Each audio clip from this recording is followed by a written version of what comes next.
My opponent, Secretary Clinton, has basically raised an issue in recent days. And what she has said is, well, you know, you may like Bernie Sanders or not, but he's not electable. You got to vote for Hillary Clinton if you want to prevent a Republican from getting the White House. So let me respond to that in this way, in three ways, actually.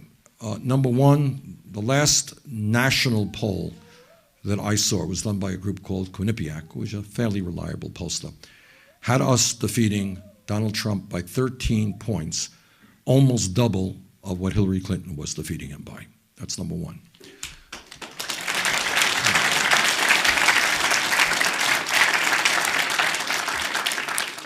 Number two, and this is just a few hours old, so you probably haven't heard this yet. They did a poll in New Hampshire the other day. And among other things, they put Bernie Sanders up against the Republican candidates and Hillary Clinton up against the Republican candidates. Here are the results. This is just for New Hampshire. But and we have seen similar polls, by the way, in Iowa. But this is just a few hours old. Sanders versus Bush. Sanders beats Bush by 12 points. Clinton beats him by 6 points. Sanders beats Carson by 19 points in New Hampshire. Clinton by 11 points. Sanders beats Cruz by 20 points.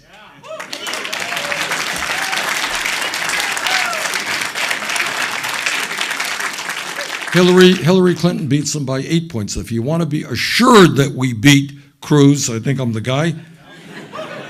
Now here's an interesting one.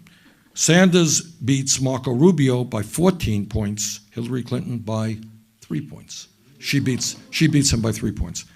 Ah, and here's my favorite one. Because this is the guy I really, really, really would love to run against. And that is my dear friend, Donald Trump. In New Hampshire, according to this poll, we beat Trump by 20 points. Clinton beats him by 14 points. All right.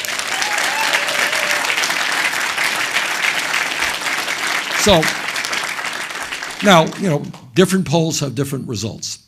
But generally speaking, against the leading Republicans, more often than not, we do better than Hillary Clinton does. So if you want to make sure we don't have some right-wing extremist in the White House, I think I'm looking at the candidate, you're looking at the candidate who can do that. Now, third point, maybe more importantly than all the dumb polls in the world, and that is this simple fact.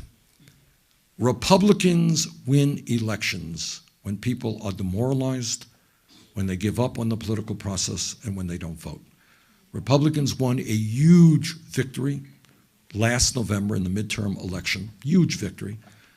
63% of the American people didn't vote, 80% of young people didn't vote, 75% of low-income workers didn't vote.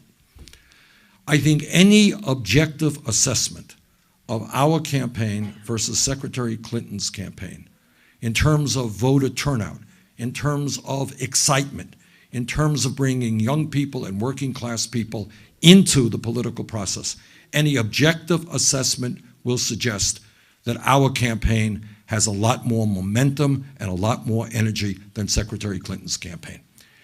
What that means is that in a general election, for us to retain the White House, for us to regain the Senate, for us to do a lot better in the House, for us to win governor's chairs, at the top of the ticket, we're going to need a candidate who can bring out millions and millions of people who in many cases have given up on the political process.